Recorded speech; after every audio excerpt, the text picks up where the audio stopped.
आलंय सर, आलंय. प्रेझेंटेशन नाही आलं पण. नाही, युट्यूबवर सॉरी फेसबुकवर आलंय आता. आणि प्रेझेंटेशन पण आलं ना आता? हा, प्रेझेंटेशन आलं.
फेसबुकची लिंक टाकली नाही का अजून?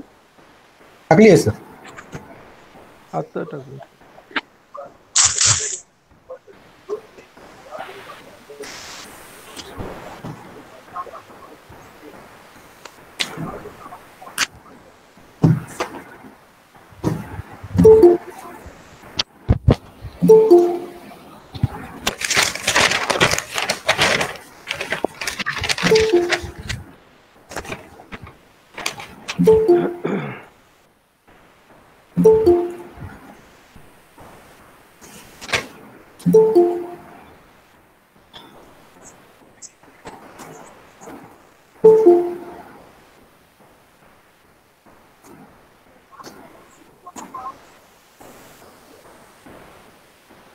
बाकी स्पीकर ऑफ करून टाकशील. हो सर.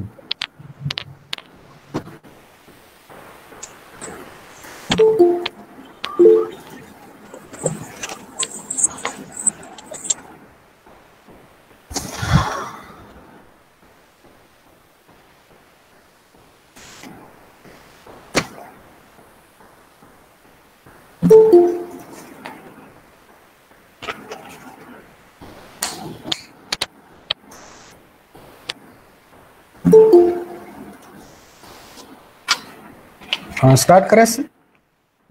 झालंय. 54 येत आहे अजून की 2 मिनिट थांबूया. हा मग 4च वाजले ना. एक 2 मिनिटं थांबूया. हा ठीक आहे.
Sir, should we begin?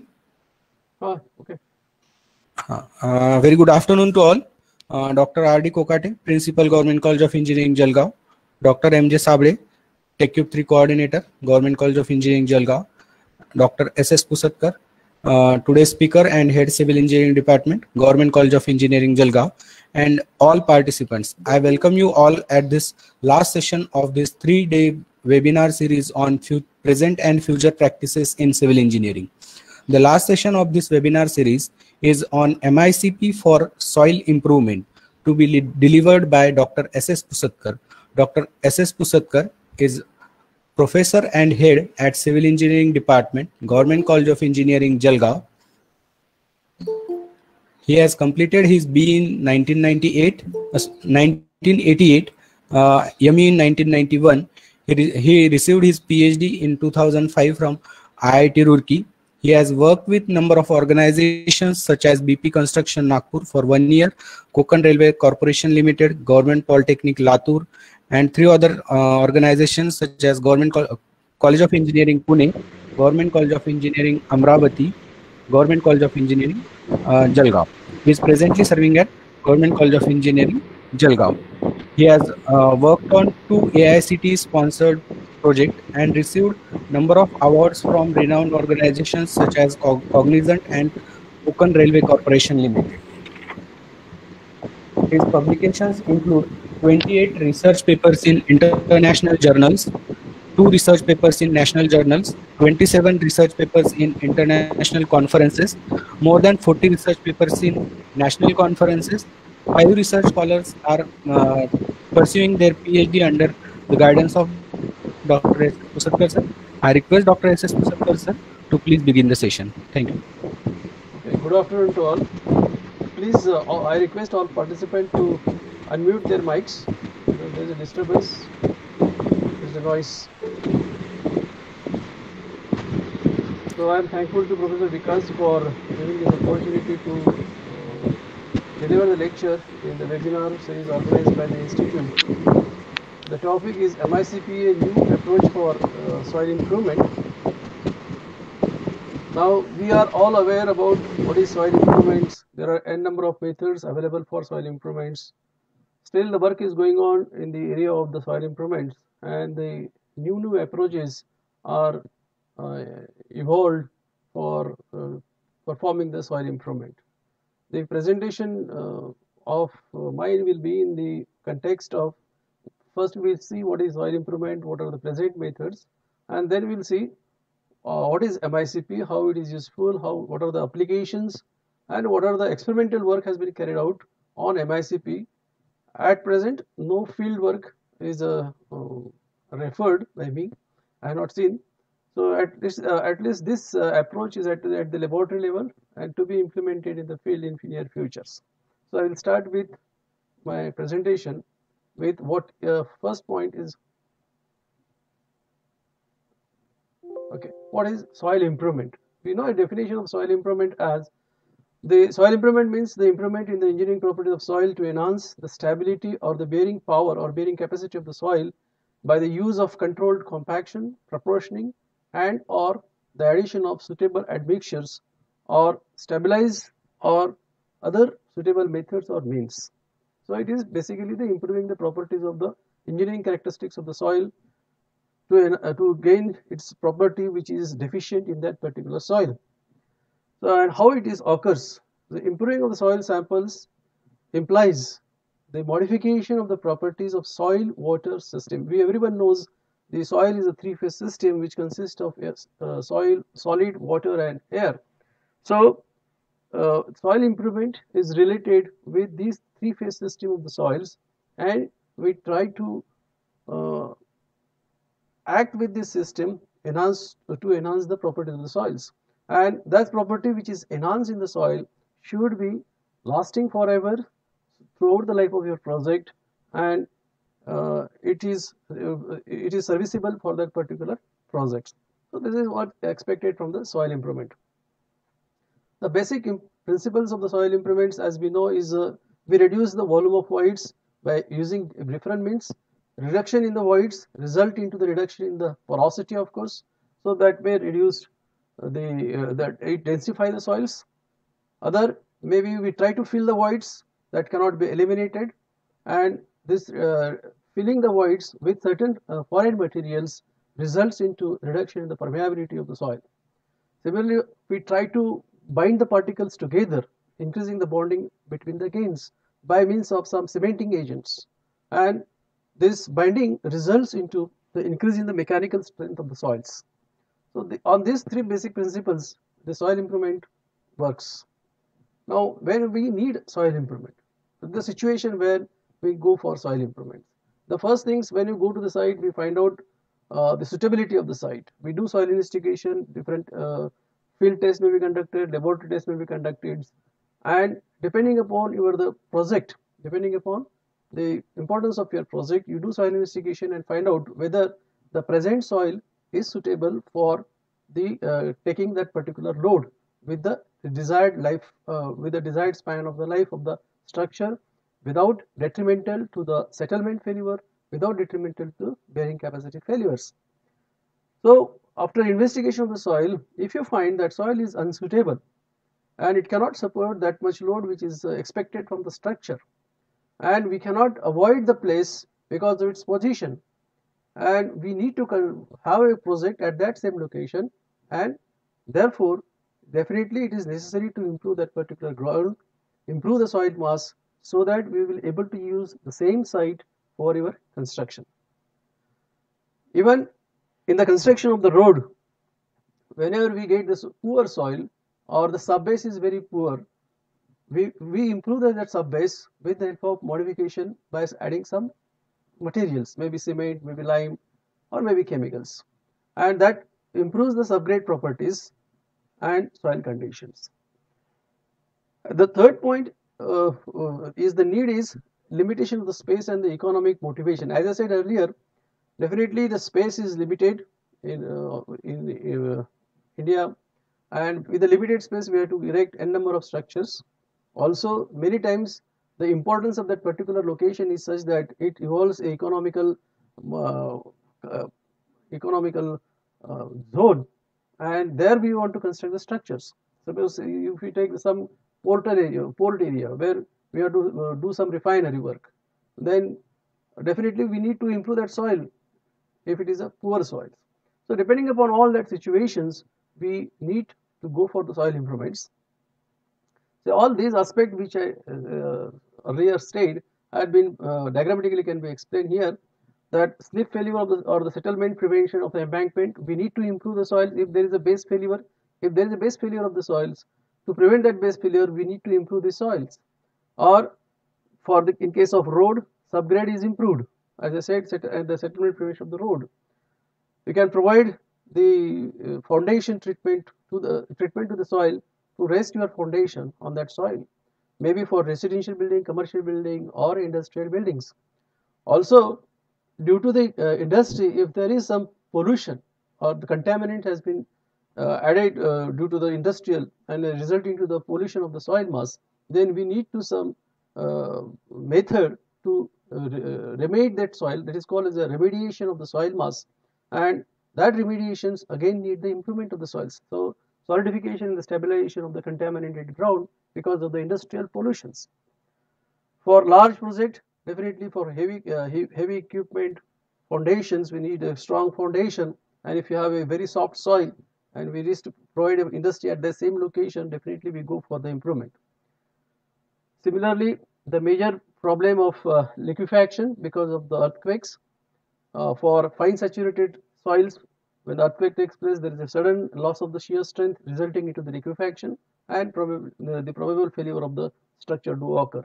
So we have to identify which is the equivalent soil, and for that, depending upon that positions, we go for some treatment to the soil mass so that we will use that soil for the structure. What happens if I don't do the soil improvements?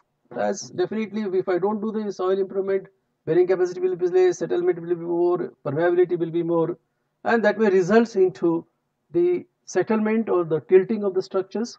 So this is the first photograph which I am showing here, is showing how many different various towers in the world are tilted, because these towers, if you look at constructed in 1960 or 1119, 1370, 1382, 1450 or 1732, or even also 1858, where the knowledge of the soil was with the people, but engineering characteristics were not that much understandable how the soil will behave with respect to that particular structure with particular load. and because of those soils were soft clays, so with the span of the times they start settling and resulting into the tilting of these monuments. So if to arrest this tilting, also the soil improvement has been carried out with the structure below the structure itself. So if I don't treat my slopes, definitely there will be a slope failure, maybe a natural slope or maybe an embankment. As I said earlier, liquefaction. This is the photographs of the liquefaction failure. So sudden loss of the strength. So sudden there is a sinkhole is created, and the structure, if it could have been near, it could have been that structure could have been collapsed. Or even also when you do the excavation to the adjoining plot, a building is existing and we are doing excavation to the adjoining plot, and if you don't do any treatment to the soils, this excavations results into the damage to the existing structures. What we have seen in this picture, this is also this particular portion has been cracked, resulting into the settlement of this portion, and the failure has taken place on this corner. So during excavation also we have to take many precautions, and we have to protect those slopes which are vulnerable for the failures. The pictures I am showing for the bearing capacity failures due to the liquefaction process. So, but it is basically the bearing capacity failures. So this site was during investigation doesn't found it is liquefiable, but earthquake occurs, and earthquake has resulted in the liquefaction of the soils, resulting into the storage bins. Even if you do the residential apartment, that is also treated. So in order to avoid all these, definitely we have to do soil investigation, identify the soil. If there is a problematic soil or weak soil, improve the soil, provide the best foundation, and keep your structure alive for the service life of that particular structures. And therefore we required the soil improvements. The soil improvements will result into definitely improving the stability, bearing capacity, reduction in compressibility, that is settlement or the tilting. This also results into reducing the permeability to restrict the groundwater flow. Sometimes we require the reduction in the flow through the soil mass. Sometimes we allow the water to flow through the soil mass so that no pore water pressure develops, or so the compression will take place at the earliest. So to reduce or increase the permeability, we need to do some improvement in the soil mass, as well as the problematic soils, which are maybe the liquefaction, collapsible soils, maybe the black cotton soils, which result into the shrinkage and the swelling characteristics. So to modify all these characteristics of the soils, we need to go for soil improvement. The various factors which will affect your soil improvement methods, technology, and the materials is depend upon what is the characteristics of your soils, at what depth you want to do the soil improvements. Depending upon the depth, you have to choose your methods. The quantity of the soil to be improved, that is the mass of the soil to be improved, that is also one aspect. Then what is the available staff or the laborers or the equipments, machines with you, so available the skill, experience, and the preference. How much time is available for you, because the soil improvement may be taken place before the commencement of your project. So when the project has in the final stage, then you start your soil improvement. The soil improvement it will take some times. So depending upon the type, I will choose the depending methods which is appropriate. And what is the groundwater condition, whether it is at the upper level or the lower level, depending upon that I have to choose my soil improvement methods, as well as whether the soil is contaminated with the soil pollution, with the pollution due to the industrial waste or some different wastes. So depending upon these factors, I have to choose my proper methods. And the soil improvement also we have to consider the following these factors, which is what is the type of the structure, what is the nature of the load, foundation requirements, what is whether the earthquake zone prone area, that is already discussed with the liquefaction, what is the flash flood, that is whether the water table is suddenly raised in that particular area, what is the geology of the area. These also factors we have to take into account while deciding a particular method of soil improvement. What are the different methods of soil improvements? I had listed so many methods of soil improvements, and those are again categorized in three different zones. One is the ground reinforcement, other is ground improvement, other is ground treatments. So various methods such as from stone columns, soil nails, deep soil nailing, micropiles, 2 vibroconcrete columns, mechanical stabilized earth, all these are available. In ground improvement, deep dynamic compaction, drainage surcharge, electroosmosis, compaction grouting, blasting, surface compaction are available. In the ground treatments, soil cement, lime admixture, fly ash, dewatering, heating freezing, chemical stabilizations also available. And I had added last one, that is a MICP treatment. I had put it in the circle because it has not been applied in the field and it is not taken as a general useful method, use method in the field today, but definitely it may useful in the future, near future. And therefore we will talking about this MICP treatment, how we can apply this MICP treatment to the soil mass. Now, whenever we start the project, the soil improvement is necessary, but not necessarily the soil investment is soil improvement is required during the initial start of the project. So when shall soil improvement to be done? So there in the stage of that particular project, either I need to do some soil improvement before the start of work, so that we classified as a pre-construction. Certain part of the soil improvement itself act as a part of your construction of that particular project, so that becomes an embedded part of the construction. So the third I will class it as a part of a construction, and the fourth one is after construction. If you observe some deterioration in the structure, then to treat your soil, we need to do the soil improvements. So what are the different soil methods I had listed earlier? Depending upon the method, depending upon the nature we want to treat, depending upon the stage of the construction we need to treat, we have to choose that particular methods. And hence, with respect to this pre-construction, post-construction, or the part of construction, I had classified different methods. So for whenever I start the project and I want to do the soil improvement, either I can go for the ground densification, pre-consolidation, drainage, dewatering and modification of hydraulic flows, grouting methods or underpinning methods. So these will be the various methods which will be used for pre-construction. The methods which will become the part of your project and as a particular structure. So these may be gravel, stone, stone, or the lime or the concrete columns, which are used for densification, consolidation, etc. So those will become the part of your structure, because all these columns will be rested in the ground above which we construct your structures. So these become the part of your construction. Shallow soil treatment may be very surface treatment which we give for the soil. The ground freezing, because after the freezing we'll start construct the structures. Use of geosynthetics for the soil improvements. So geosynthetics become the part of your project. Soil nailing, excavation and lightweight fields. So all these methods which are becoming the part of construction can be classified under the group of the part of construction.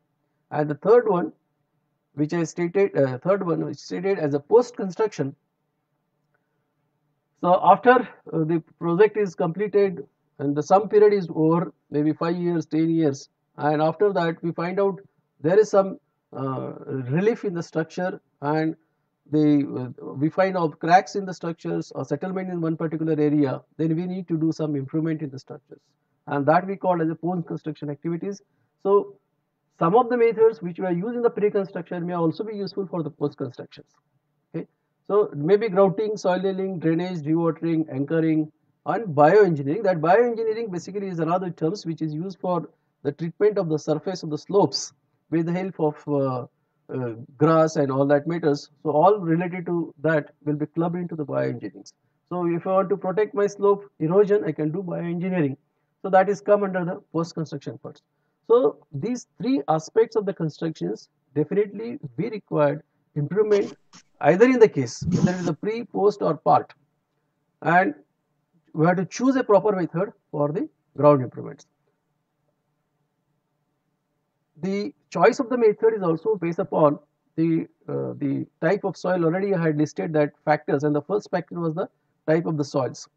So all those different methods which I had listed earlier now here are placed with respect to the gravel, sand, silt and clay, these soils. So remove and replace, ground freezing, deep soil mixing, admixtures, or drains for consolidation, vibro placement, drains for liquefaction, compaction grouts, jet grouts. All these methods are to be chosen based upon even the type of the soil which required. Now, I had listed here the soil treatment methods which have many limitations. So, we do use cement, lime, fly ash, chemical for stabilization of the soils.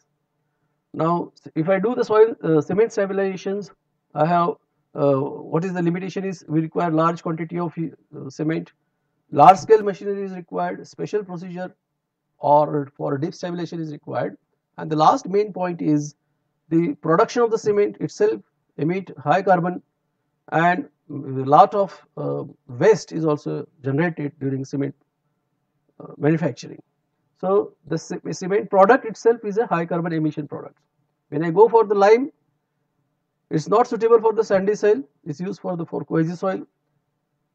Calcination of the calcium carbonate at the high temperature, so the temperature increased in the soil mass, and another factor is high carbon dioxide emissions.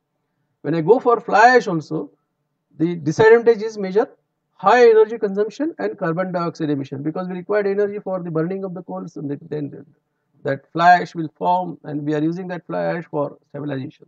But the carbon dioxide emission is the major factor of limitation. Even chemical stabilizations, we have most environmental concern about chemical stabilizations. Even dewatering, not effective for deep stabilization, risk of collapse of soils due to high head groundwater flows, that is a risk in the dewatering system. So, if I look at these four methods, the major part is high carbon emission in all these products or environmental concerns, and hence this environmental issue we have to keep in mind to choose a proper methods. So, what are the environmental issues or the concerns of the factors?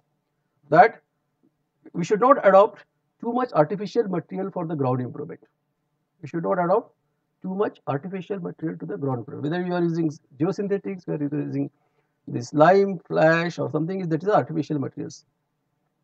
Should not disturb the local ecology. If I use a chemical stabilization, maybe some leachate will take place, and that may change ecology of that particular area. And no convertible forms of pollutants. It should not convert your media into a pollutant media. In future, should not create any pollution. Level of contamination must be reduced after employment of the ground improvement, and should not disturb the natural groundwater level prevailing. So, if I able to give solution to all these environmental concerns, so that methods we can definitely call as environmental friendly methods. And this MICP method which I am talking is about environmental concern, because we are not taking any external materials which are available in the earth. That material only we are going to take. So, now I am focusing on my MICP soil improvement approach. Now, MICP is a short form of microbial induced calcite precipitation. So, if you go for three words, microbial and calcite precipitation. So, these three words will give you focus how your soil improvement using MICP takes place. So, microbials are these are the bacteria which are induced into the soils. Induction of the soil bacteria into the soils resulting into the formation of the calcium carbonate due to the process, and resulting into bonding, clogging and so many things. And therefore, microbial induced calcite precipitation is a naturally occurring biological process in which microbes produce inorganic material as a part of their basic metabolic activities. So, if you look at the definition itself, it suggests it is a natural method, natural method, and they bind the particles together, they improve the strength, reduce the compressibility, and therefore all environmental concerns are benefited by this MICP approach.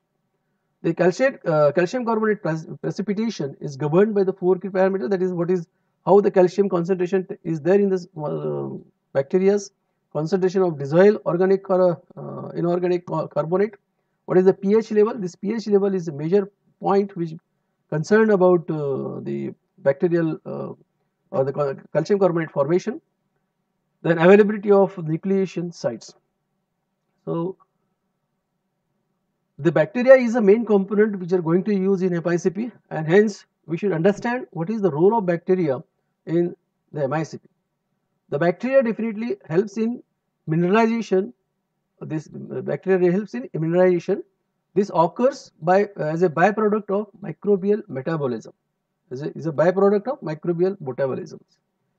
Carbonate nucleation takes place on the cell wall, and it involves role of extracellular macromolecules to form.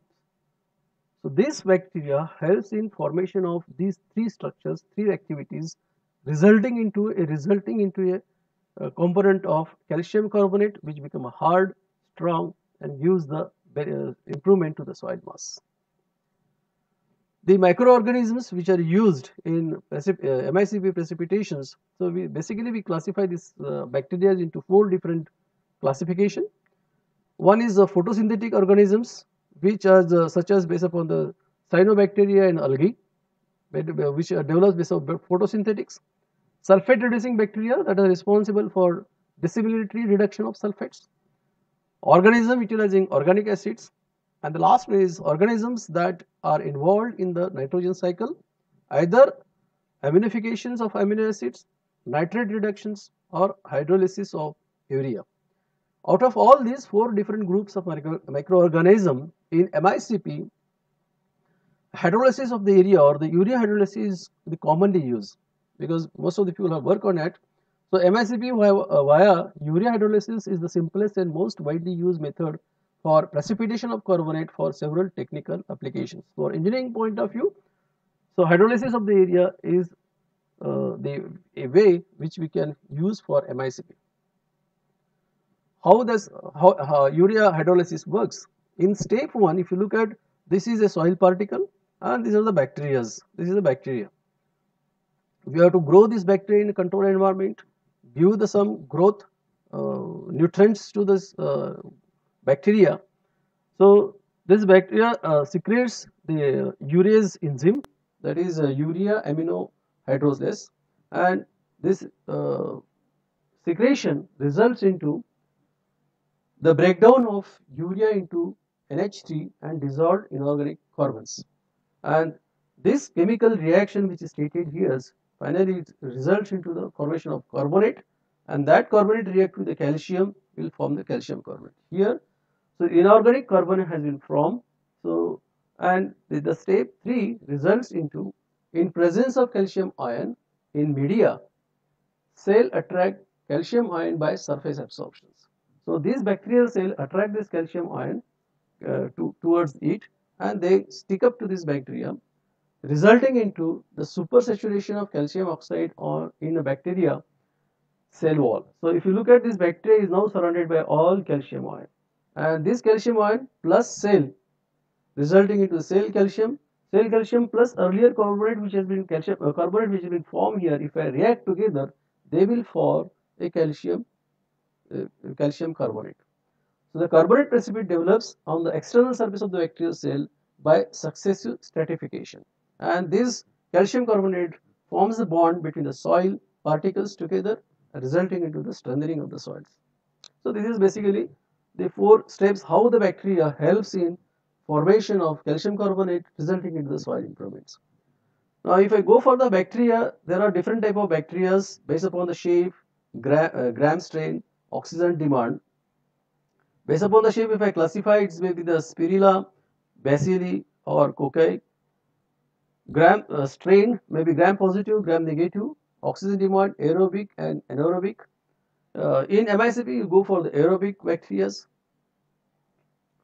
So this classification based upon the shape, as I said, the rod, it may be a rod structure, it may be a spiral structure, it may be a sphere structures. So based upon this structure of that bacteria, those classified. So basically the rod structure is basically of the Bacilli groups is formed under the rod structure. The spirals has a vibrochlorate or helicorbate pylori. So these are the various bacteria which are available. If I go for classification based on grain is positive or grain is negative. So the difference, if you look at the structure of the bacteria, is the same. Only the outer surface has been coated by some, so having a small peptidehydrogen structure, but have an additional membrane, the outer cytoplasmic membranes. So that differentiate between gram positive and gram negative. These are various names of the bacteria which are used for MICP. Various researchers has worked on it, and these are the various names. Maybe Bacillus group. This B is for Bacillus group, Megatherium, subtitles, Bacillus phaereus. So these are the various bacteria useful for MICP area. How this uh, bacteria will help me in improvement of the soils, and how can I classify this mechanism which takes place in microbial treatment. So if when I react when I use this bacteria, what I expect, maybe the particles are bind together, or the voids are get filled with some materials, or some surface will be formed at the top, or maybe the cluster surface become hard. So depending upon the mechanism which is takes place in the formation of that calcium carbonate and turning into a positive product, this all mechanism is classified into these 8 categories. The first one, which I say, the bioaggregation, which increases the size of the soil particle, resulting into reduction in the water and wind erosion. So for erosion, I can go for bioaggregations. Biocoating, it again form a solid surface on the top of the soils. So the soil particle is protected because of formation of the coating by bacteria. Biocementation, where this formation of the cement on soil particles, and that cementation being this particle together and uh, make a good mix, uh, resulting into a good soil. Bioencapsulation, which is because of formation of strong shell around the piece of soft materials. So we are encapsulated that soil particle under the bacteria. Bioremediation is the removal of pollutants from the soil before construction. So we can also use bacteria for removal of these pollutants from the soil. Biocrusting, the formation of minerals and organic crust around the soil mass. Biocloggings, these fill up the pores and channels in the soils, resulting into reduction in the resulting in the permeability of the soils.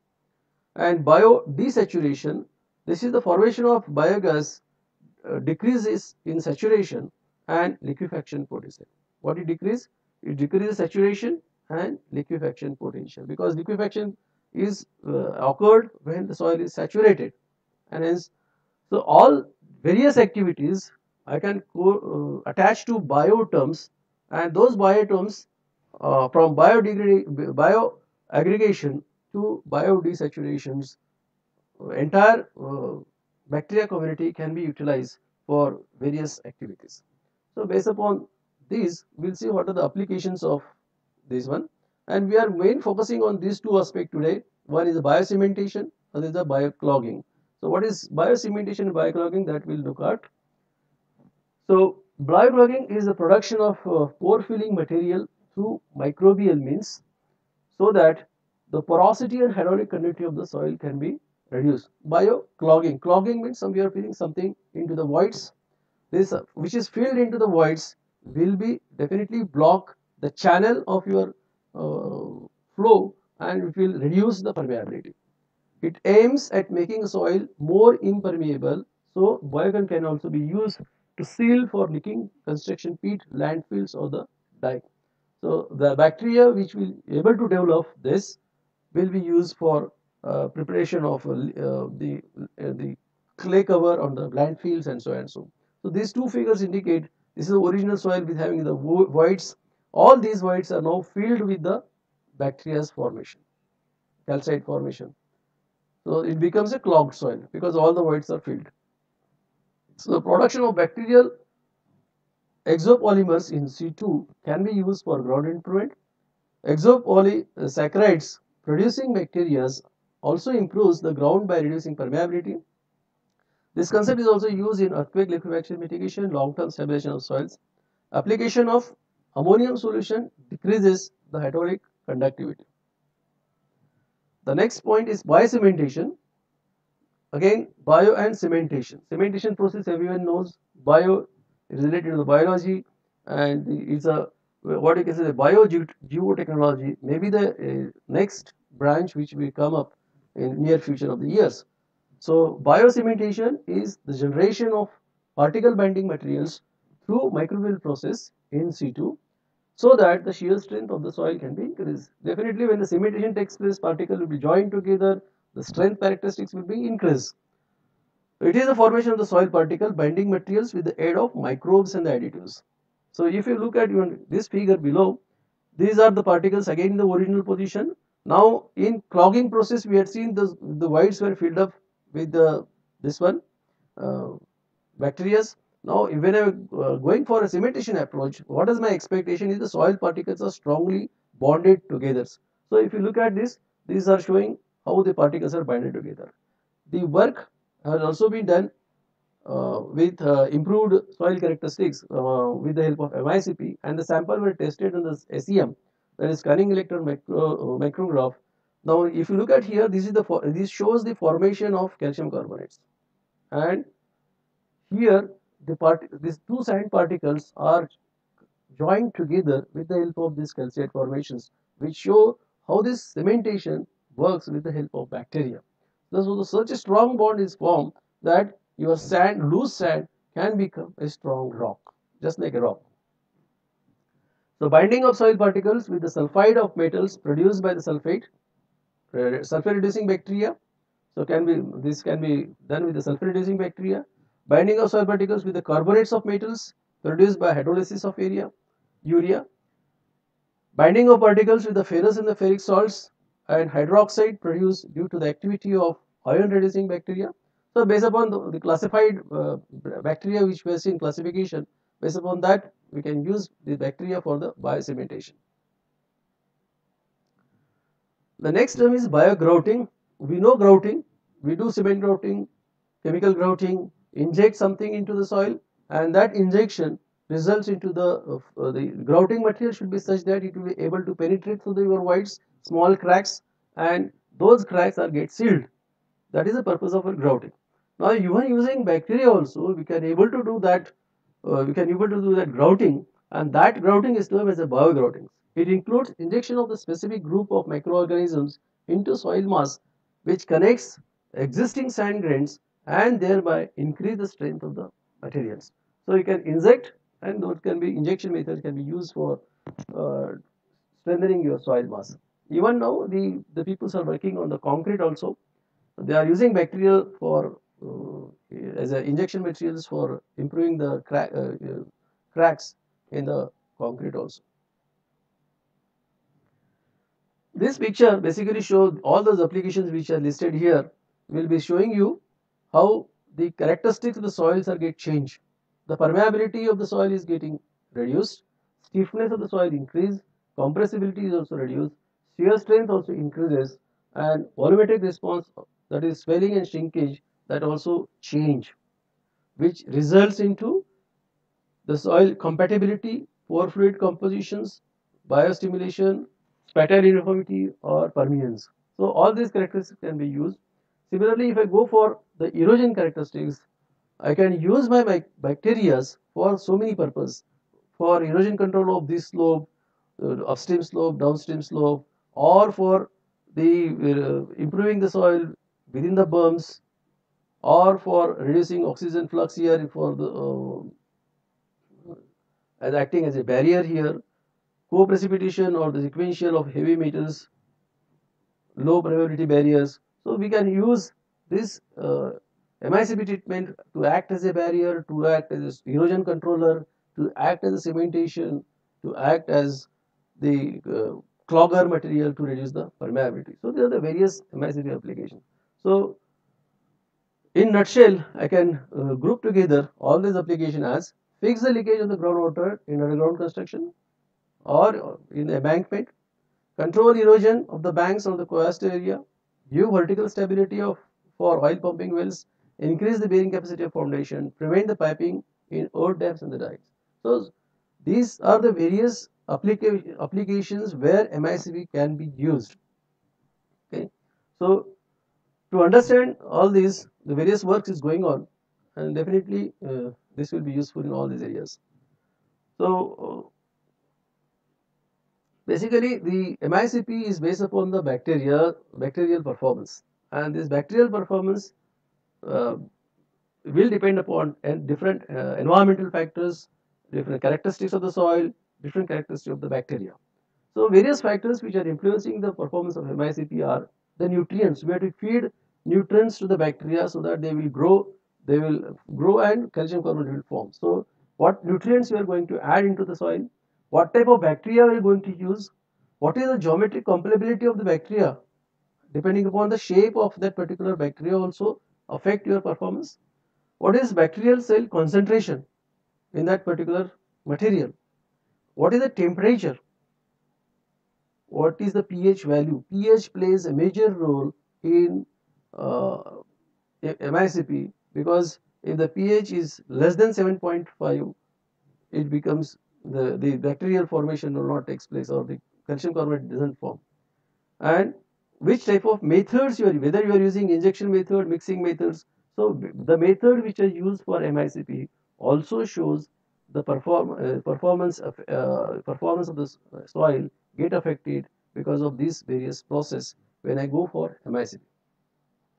Now, with all this introduction, whatever we had learned about the theoretical background of soil improvements, what are the bacterias, what is the process of MICP, what are the applications of MICP, looking into all these aspects, uh, I along with my students work on various projects. So I will demonstrate to you how this MICP has shows me the results in different aspects. And two studies I will show from the US also. They had studied two work on one is the levees protection, another on the sand protection. So that also we are going to see. So this is the study on MICP to study the effect on soil properties. So we had worked on sand and black cotton soil both. We had used this bacteria, Bacillus pasteurizobacteria, and the last one in black cotton soil, we had used 4 different bacteria. We had mostly use urea hydrolysis for the work, and what we found improvement is effective size of the sand influences the performance, and the strength has increased, the plasticity characteristic change, slope stability increases, and also swelling characteristics also change. So how these 4 works which I had worked with, all these students work with me, I will show you how they can improve the soil properties. The first one is from performance of microorganism on reinforced sand. So this was the first project we take with Ranjit Chauhan. He worked on Bacillus postulus bacteria with the and we try to see what is the effect of the size of the sand on performance of the performance of MICP. So we did under different percentage of amount of bacteria, different size of the effective size of D10 soil were used, varying percent of bacteria we had flushed, and different curing period we had used, and all those samples were tested for UCS and permeability test. Also, we did some plate load test. So after conducting a UCS test, we found that the shear strength of the soil is increases tremendously. Then we perform a plate load test and original sand bed, and then we perform the plate load test with the MICP treated sand bed, and we see the performance. The performance was definitely awakening. So if we look at this first aspect of effect of D10 size on D10 size of the sand on UCS in the soil, with the soil treated with 0.1. This is the first one is for the original soil. This is for soil with the 0.1 liter per kg bacteria, 0.2 liter per kg bacteria. So here you see the performance is increases, and 0.5 D10 0.5 mm D10 size shows the maximum strength in that particular soil. So this is the sample which we had treated with the MICP. We had injected the MICP that bacteria into it. We had kept that particular bacteria along with the nutrient for certain period of times, various period of times. This period of time you can see here 3 days, 7 days, and 28 days. And these blocks were then tested UCS for the UCS. So what we find, the UCS is increased. Similarly, the same such type of blocks are prepared for permeability. This block which I have shown here is for permeability test. So diameter is about 10 centimeters, and the permeability we found is also reducing. Permeability of the soil is also reducing with the bacterial load as increases, as well as the incubation period is increases. So effectively, the strength as well as permeability, what we saw in the theory, has been shown here, that the permeability is reduces and strength is increases. This is the plate load test which were conducted. So the with the plywood we made one box. We fill this sand at certain density, and then the bacteria were injected all over the surface here, and then these blocks were kept under incubation for 28 days. After 28 days, when you open it, we found such a solid mass has been formed. You can say rock, but solid mass has been formed.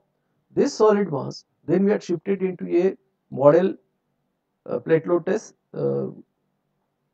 and here we kept this mold, and then we have conducted this plate load test on that sand blocks, so MICP treated sand blocks, and we surprised to see what is the change in the bearing capacity. So here if you look at, this is the load settlement curve of unreinforced sand, this is the load settlement curve of the microorganism reinforced sand, MICP sand. This is for a circular footing of 5 centimeter diameter, this is a rectangular footing of 10 by 5 centimeter diameters, for 10 by 10 centimeter by 5 centimeters. So definitely from a 50 kilonewton per square meter to maybe around 300 kN per square meter is the increase in the bearing capacity, ultimate bearing capacity of the soil. Here also if we look at, is from 25 to increase maybe up to, if I take it, maybe around 175 or so. So many fold increase in the bearing capacity has been approved. Hence it proves that MICP treatment is definitely useful for improvement. Now the problem and the questions remains how we can implement in this in the field. Okay, so that we'll discuss at the end. Then we treat the black cotton soil, because we know the black cotton soil is a major problem of swelling and shrinkage.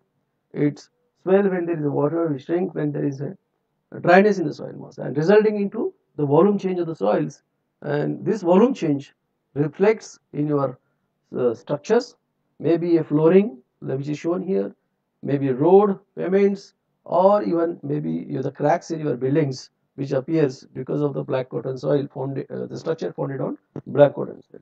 So we also worked on that. So here we treated the soil with the bacteria, with the different percentage of the solution of the bacteria, and the that soil which is treated, then we make into a powder form and check its differential feasibility index.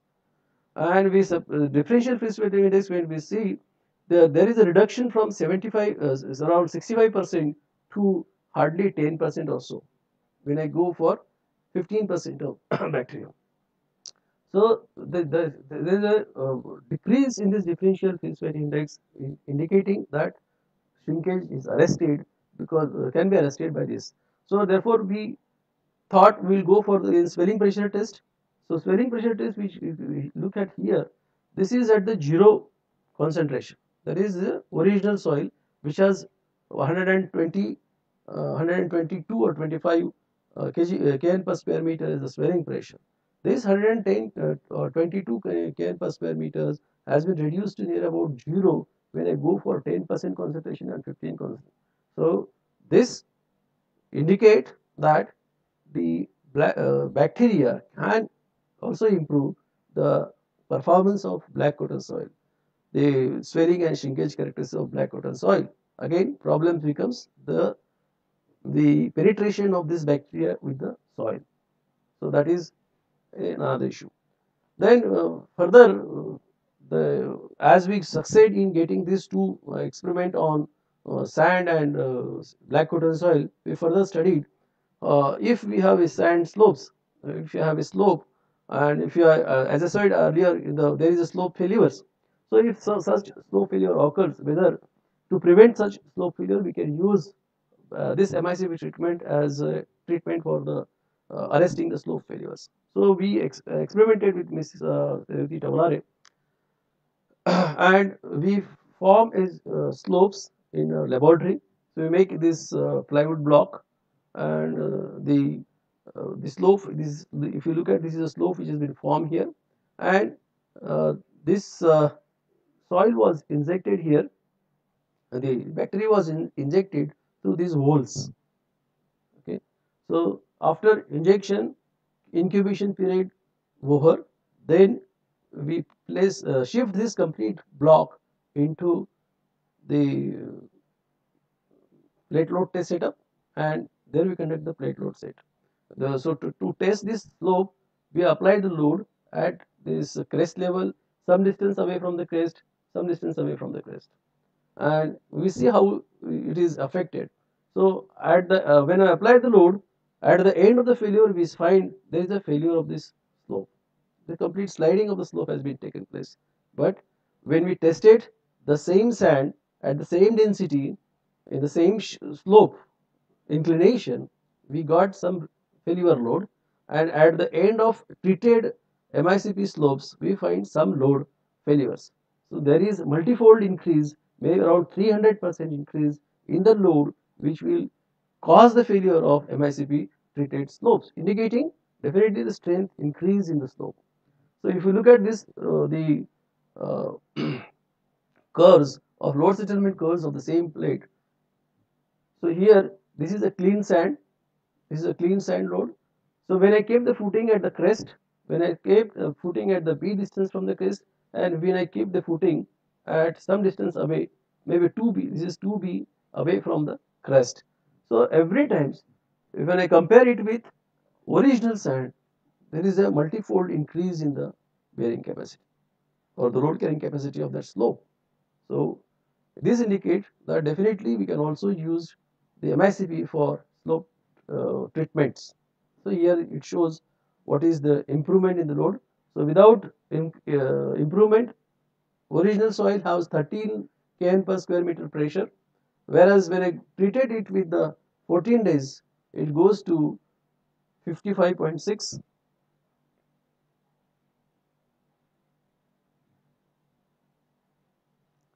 And for 28 days it goes for 58.2. So from 13.1 to 58.2. So these are, if I compare with the bearing capacity ratio, is a 6.61. So with 6 times increase in the bearing capacity has been taken place when this footing was placed at crest. Then we see what is the effect of incubation period on the strength. So we incubated for 0 days, then 15 days, then 30 days. Definitely, as because during incubation also we have to feed up these nutrients, and when we nutrients are added, definitely the bacteria grows. So as long as this bacteria grows, the improvement will be there. So when you stop nutrients, the growth of bacteria will stop. So at the end of the 30 days, you look at from 10 to around 50 has been changed, from 40 to around 80 has been changed. So as the incubation period increases, your strength is increases. Similarly, we have studied what is the affection of location of the footing on the slope. As I said, it is placed at crest, it is placed at 2B away from the distance and 3B away from the distance. So these are for different slopes. So this is the distance at which it has been kept. So for every case, it shows increase in the. Then the fourth work which this work is going on still, is a work of Miss Rani Watt. She is studying on black rock soil properties with respect to influence of bacteria. For this, we planned for studying minimum 4 number of bacteria to undergo for different improvement in the soil properties. So in the initial stage, we gone for the physical properties of the soils, and this physical properties of the soils also gives us the positive result in reduction in the swelling and shrinkage of the soil mass.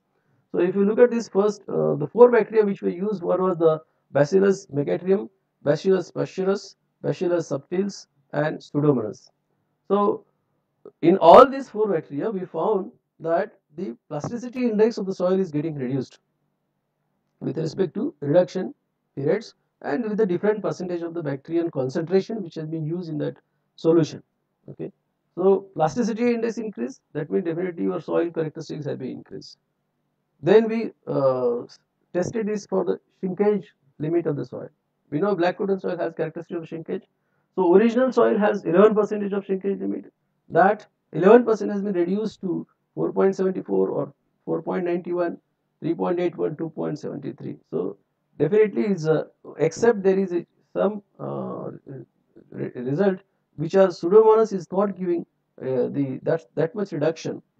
That much reduction, there is a reduction, but the amount of reduction in the case of Pseudomonas is less. So definitely all the bacteria will not be useful for all treatments. We have to first check out which bacteria is useful for what type of action, and based upon that we have to choose that bacteria. So to decide that, we have selected these 4 different bacteria, and these 4 bacteria is showing the reduction but not to the great extent. So shrinkage limit also decrease. Here also we did swelling pressure characteristics on these all 4 bacteria. So original soil was having 106 kN per square meter swelling pressure, which has been reduced to 25, 22 or 23, 39. So maybe around 1/4 reduction is taken place in swelling pressure. This is a great achievement even if go for this bacteria. So all these 4 work which we are carried under me are showing me the reduction in the swelling shrinkage, increase in the strength, right? So definitely it gives the confidence in treating the soil with the bacteria. Now these 2 cases I have taken from the literature that study on biocementation erosion control. They had studied 2 different aspects. I had studied foundation, I had studied slope. This one fellow has studied on levees. So what he has done, the levees are the structure which are used in the protection of your bank of the rivers. Okay, so these are basically placed as the loose material, and that loose material is placed. Then when the flood comes, it try to protect it. Sometimes that levees fails, and the water entered into the villages nearby, and that damages may occur. So because this is not levees is not engineered structure, so it is loosely placed soil just to protect the not to allow the water enter into the villages. So this levees he had prepared in the laboratory. So this is the levees he has made here, and this levees has treated with the bacteria, so that bacterial liquid, the calcium chlorine and urea solution. This solution was sprayed over this entire surface. The soil was placed loosely, and then this surface was sprayed with this bacteria, and he has treated this slope with the 6 layers, or 6 times he had sprayed on this one levees, and then he allowed the water to stand against this levee, and also allow the water to flow over this levee. So what he surprisingly found that these 4 photographs will show you how this microbially treated levees has performed. After 5 minutes, this water is standing above the levees. This is levees which we can see, and water is standing maybe around 10 centimeters, so much water is standing above these levees. After 5 minutes, no problem, it's working. After 18 minutes also it is working. So he has kept that continuously for a certain period of time, and then here again this fumes has been created after that for that particular flume, because water was going from this side and going on this other side. So this levees has stand for about 246 hours, 10 minutes and 21 seconds. After that it has failed. So the standing time of that particular levee has been definitely increased to such a great extent of the period, and that helps protecting the slopes. So this is another area where MICP can also be used. Okay. So he had used the biocement concept for levees protection. Then the another fellow, he has worked on biomediated soil improvement field study. So this is the field study which is available only. Field study for erosion control and site restoration. So we have this is desert land, or we have the slopes in the nearby lakes, and this slopes is sliding. Okay, so to protect that slopes of this desert land, so loose, poorly graded sand eroded by wind, rainfall, and snow melt. So this definitely weak soil will be flown away along the wind. So stabilization needed for erosion control to promote long-term closure and revegetation, reduce water use for dust control, maintain site roads and slopes. So he used this urea, calcium chloride, bacterial solution, for improvement of the soil.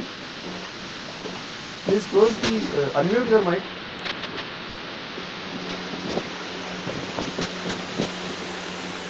Someone has opened his mic. Okay. So he has selected a site where he had done some work. So this is the area where he had worked in the field. So what he has done, he had divided this area into 4 plots: plot 1, plot 2, plot 3, and plot 4.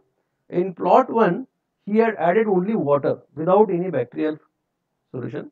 In plot 2, he had added heavily concentrated bacterial solution. In part 3, the medium, and part 4 was the low bacterial concentration. So he treated these three areas with for 4 days cycles.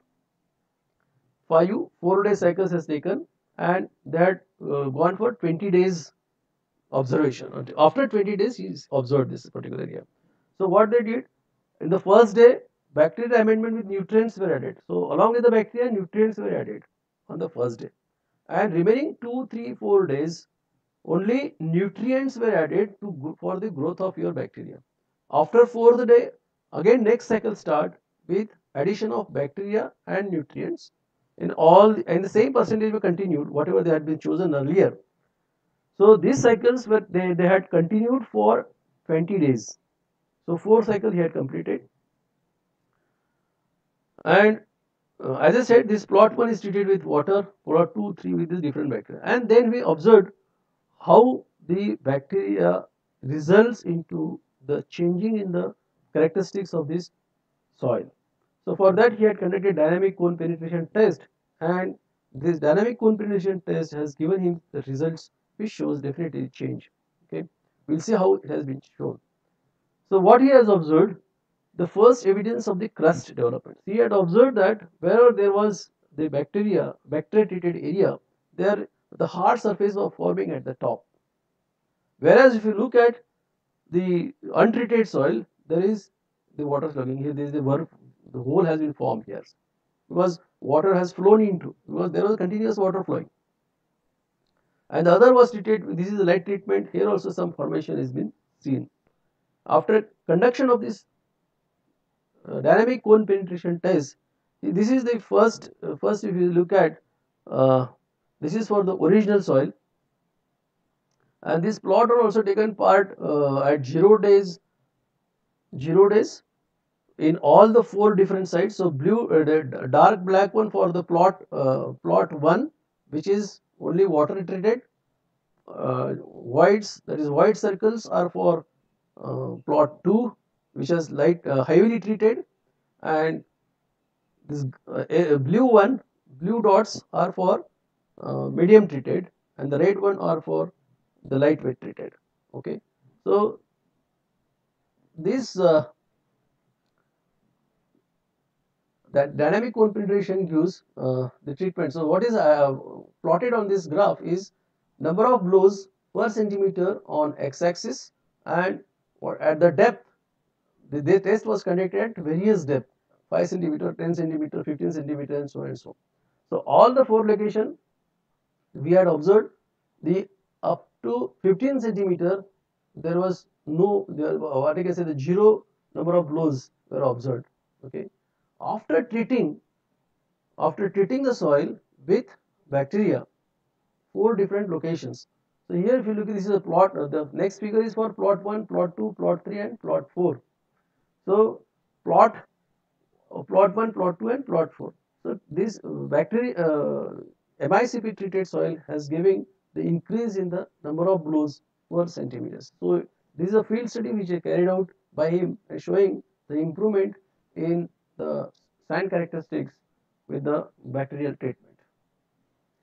But what are the limitations of MICP? So these are the studies which shows you how bacterial treatment can be used in a variety of ways or variety of application of engineerings. But still, it is at the laboratory work. It's to be come to the field. Definitely, the field, because there are various limitations on bacteria use in the field. So the limitation I can say is a very slower process. It takes a time because we require some certain period of time to incubate it to get the strength. The process is complex than chemical method because complex because we have to treat the bacteria, we have to give the nutrients, so it taken time for that improvement the strength. Process depends upon the environmental factors such as temperature and pH. Process yet to be implemented in large scale construction of the land reclamation of the projects. So even though these are the few limitations, definitely with the time we will come out with these limitations, and these environmental friendly methods of MICP can be definitely useful for soil improvement and will be used in the near future. So at the end, I can come to the conclusion that microbial soil improvement has a great potential in improving the soil environmentally.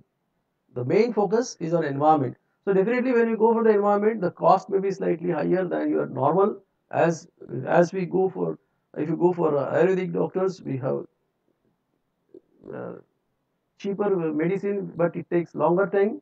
Allopathic will give a high treatment, and we can get ready within 2 days. So like that, there is a difference, but there are different complications of allopathy also.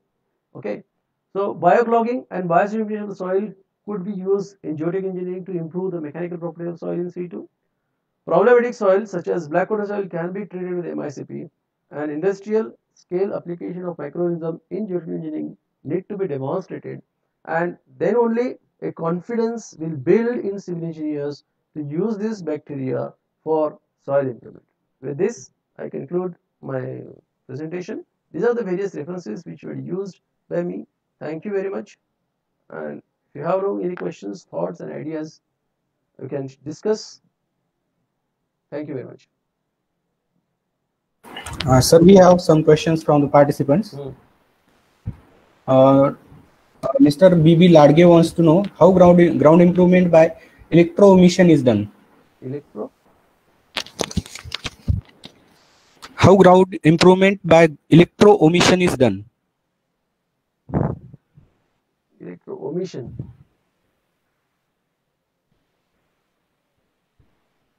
I have not come across. I don't know at present. Okay, sir. What are aerobic and anaerobic bacteria? Which require oxygen, which grow without oxygen. These are the anaerobic and aerobic bacteria. Sir, Professor Ladge wants to know any example in Maharashtra for soil improvement by MICP approach. That's why I say that this has not been used in practical yet. Is it the laboratory only? Even in the foreign countries also, they had laboratory wanted, and we have to implement in the field. As at conclusion itself, I said large scale implementation has not been taken place. Sir, Omkar Hingade wants to know can biogrouting is used in building cracks?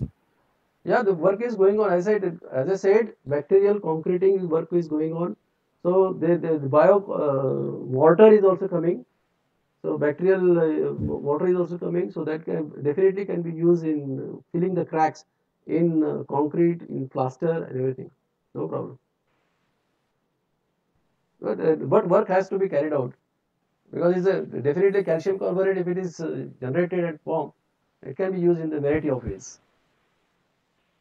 Sir, Sanket wants to know, as you told, this method is not used now. Why is this so?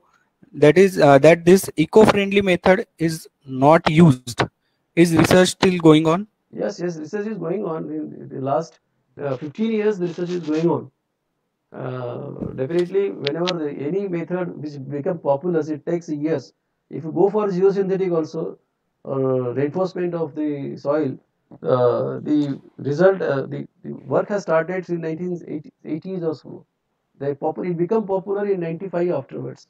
So it takes a long period because the confidence has to come to the users that this method is suitable for that particular work.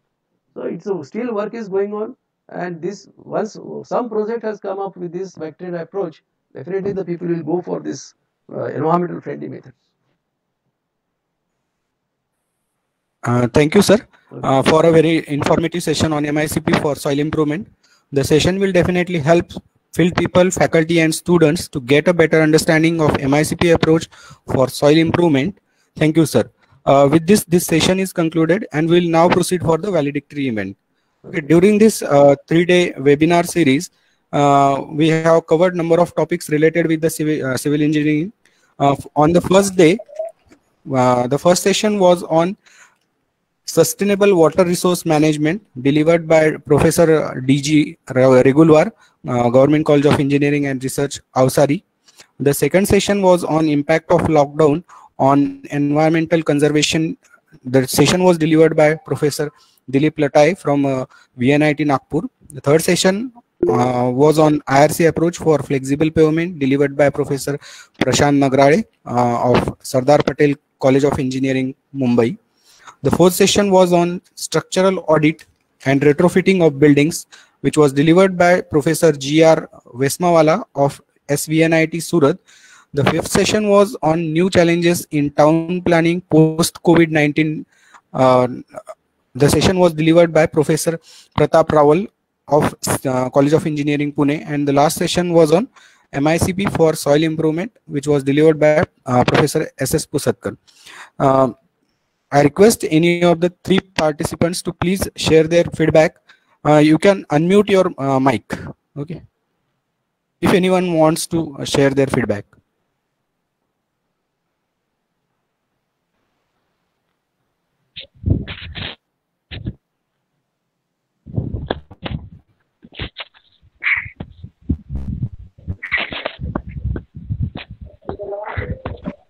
Hello. Hello. Yes, Ravi Nikam sir, you can talk. Hello. You can talk. Yes, yes. Hi, may I speak now? Yes, sir. Yeah, Yes, sir. really, so it were all these wonderful 3 days for us. It was really taken us a long way ahead by understanding new concepts, new ideas. Kindly introduce Particularly, yourself. Professor Sunil Pusatkar really has exposed us to a very new world of giving better and excellent solutions to the field situation and problems. So all these 3 days were really enriching and a great experience with you all. So thanks a lot, College of Engineering Jalgaon and Professor Vikas and all the organizers. I'm really very happy to be a part of this webinar for last 3 days. Thank you very much, sir. Anyone else wants to share their feedback?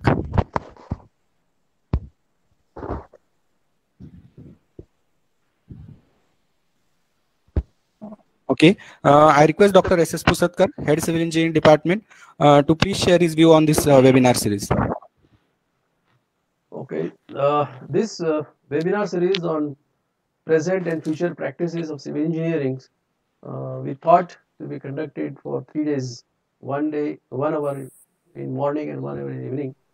And this 6 lectures with the 6 various faculties on the 6 areas has covered the entire civil engineering, right from geotechnical, structural engineering, environmental engineering, water resource engineering, and transportation engineering.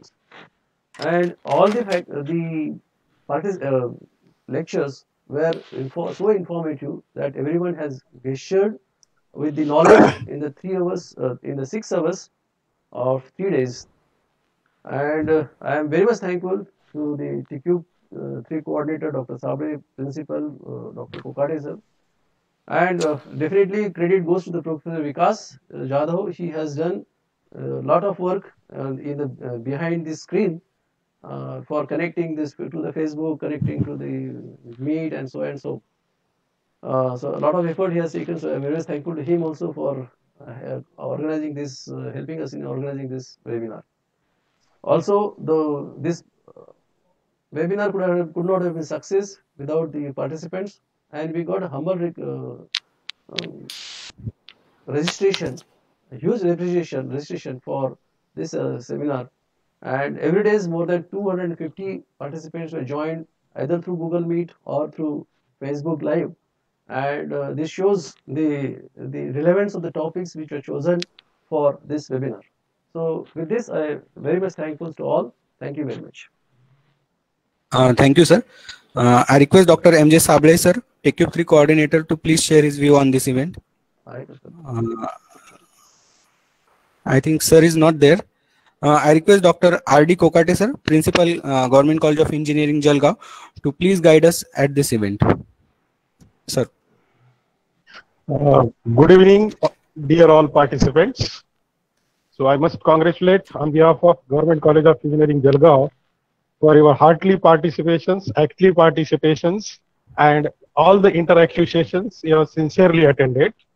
So I must congratulate the Department of Civil Engineering, Government College of Engineering, Jalgaon, specifically the Professor and Head, Civil Engineering Department, Dr. Pushatkar sir, and the man behind the curtains is looking after the technical things, all the communications, Shri Vikas Zadav, all the faculties of the civil departments who have helped directly, indirectly. Professor Dowry presently is helping from Pune, some helps required.